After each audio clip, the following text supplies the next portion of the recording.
Welcome to our YouTube channel జై ప్రజారాజ్యం 2029. మీరు కనుక మన ఛానల్ ఇంకా సబ్స్క్రైబ్ చేయనట్లయితే దయచేసి వెంటనే సబ్స్క్రైబ్ మేము చేసే వీడియోలన్నీ మీకు వెంటనే నోటిఫికేషన్ వస్తాయి. ముఖ్యమంత్రిగా పవన్ కళ్యాణ్, జనసేన శ్రేణులు అల్ప సంతోష్ల ఆంధ్రప్రదేశ్ ఉప ముఖ్యమంత్రి పవన్ కళ్యాణ్ ముఖ్యమంత్రి కాబోతున్నారా?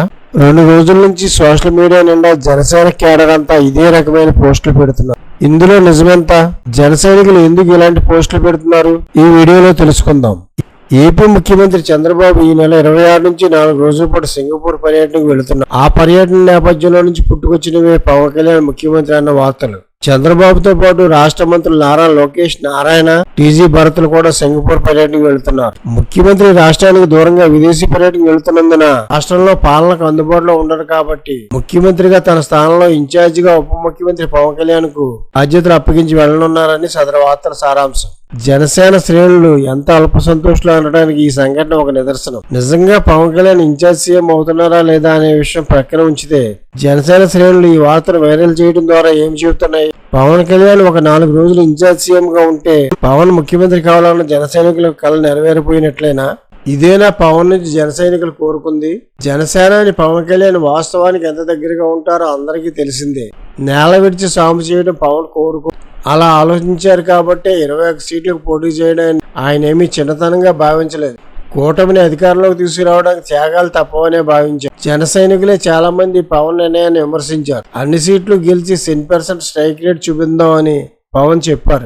అదే చేసి చూపించారు కూడా. కూటమి ఘన విజయం ద్వారా ఏపీలో కూటమి ప్రభుత్వం, దేశంలో ఎన్డీఏ ప్రభుత్వం రావడానికి పవన్ కీలక పాత్ర పోషించారు. అందుకే కేంద్రంలో మోడీ, రాష్ట్రంలో చంద్రబాబు పవన్ ని ఎంతో గౌరవిస్తున్నారు. తెలుగుదేశం శ్రేణుల కృషితో పాటు కూటమి విజయంలో పవన్ కీలక పాత్ర వహించారని చంద్రబాబు పబ్లిక్ గా చెప్పారు. ఆ గౌరవం కంటే 4 రోజులు ఇన్ఛార్జ్ సీఎం గా ఉండడం ఎక్కువ.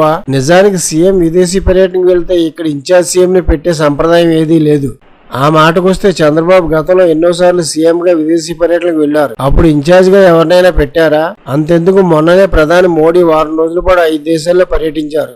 అప్పుడు ఇన్ఛార్జ్ ప్రధానమంత్రి ఎవరైనా ఉన్నారా? అంత అవసరం కూడా ఏం ఉండదు. ప్రభుత్వ ప్రధాన కార్యదర్శి ఉంటారు, ఇతర ఉన్నతాధికారులంతా ఉంటారు. వారి ద్వారా సాధారణ పరిపాలన అదే జరిగిపోతుంది. కీలక నిర్ణయాలపై ఆలోచనలు చేయడానికి సీఎం ఫోన్లో అందుబాటులోనే ఉంటారు. ఇక ఇన్ఛార్జ్ అవసరం ఏముంటుంది? ముఖ్యమంత్రులు తీవ్ర అనారోగ్యం పాలై ఆసుపత్రిలో వారాల తరబడి ఉండాల్సి వస్తే, వారిని సంప్రదించే పరిస్థితి లేకపోతే, లేదా సీఎం జైలుకి వెళ్లాల్సి వస్తే అలాంటి సందర్భాల్లో మాత్రమే ఇన్ఛార్జిని పెడతారు.